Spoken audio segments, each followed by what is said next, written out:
প্রিয় দর্শক মণ্ডলী, আপনারা দেখতে পাচ্ছেন এই যে আমার জানালার পাশে বসে থাকা একটা বাঘের বাচ্চা।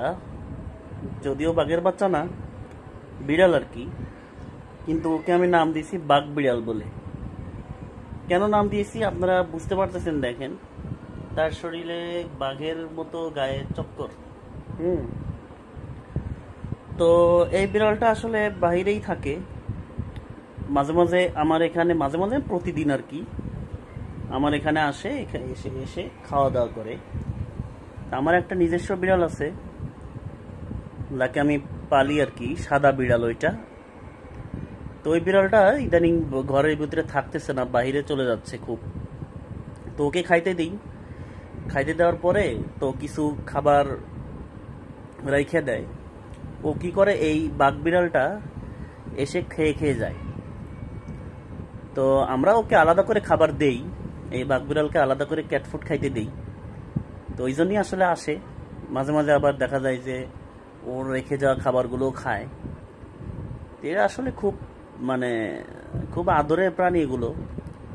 কারা ভালোবাসে, কারা খাইতে দেয়, কারা মারবে না মারবে সব ভালো বোঝে।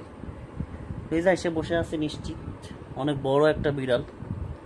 হ্যাঁ, ওকে খাইতে না দিলে আমাদেরও খারাপ লাগে, এত মায়া চোখের মধ্যে, মুখের মধ্যে, আসলে বলে বোঝানো যাবে না। খুবই সুন্দর, আলহামদুলিল্লাহ অনেক সুন্দর।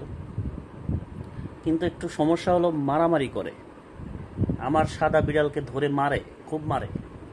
আর আমারটা একটু বলদা টাইপের, মারতে পারে না, শুধু মার খাইতে পারে। এটা একটা সমস্যা। এই যে কি খাবা, হ্যাঁ ক্যাট ফুড খাবা, ওই দেখেন হা করে উত্তর দেয়, আর আওয়াজ নাই, বুঝাইতেছে আমার খুব ক্ষুধা লাগছে, আমাকে খাইতে দাও, তাহলে গলাতে আওয়াজ বের হবে, এরকম একটা চিন্তা ভাবনা ওর। কিছু খাবা, ক্যাট ফুড খাবা, ঘুম আসছে চোখে, হ্যাঁ ক্যাট ফুড খাবা খাবে, ক্যাট ফুড খাবা, দেখছেন এই যে বললে ক্যাট ফুড খাবা। কিছু খাওনি দুপুরে, হ্যাঁ দুপুরে কিছু খাইছো? কিছুই বলে না, খাইতে দিলে ঠিকই খাবে। তা আপনাদের একটু খাওয়াটা আপনাদের একটু দেখাই, দেখেন ওকে আমরা কি খাইতে দিই, একটু দেখাই। দেখেন এই যে আসতেছে, খাবে, খাবা, কিছুই তো নাই, কিছু খাবা, হ্যাঁ খুব ক্ষুধা, হ্যাঁ প্রচুর ক্ষুধা তোমার। দেখি তোমার জন্য কি খাবার আছে, একটু দেখাই, দেখাইতেছি। এই যে এটা কি, এই যে ক্যাট ফুড, নাও খাও, খাইয়া দিয়ে চলে দাও,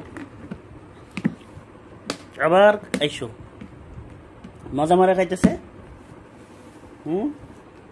মারামারি করে করে শরীর শেষ। দেখি একটু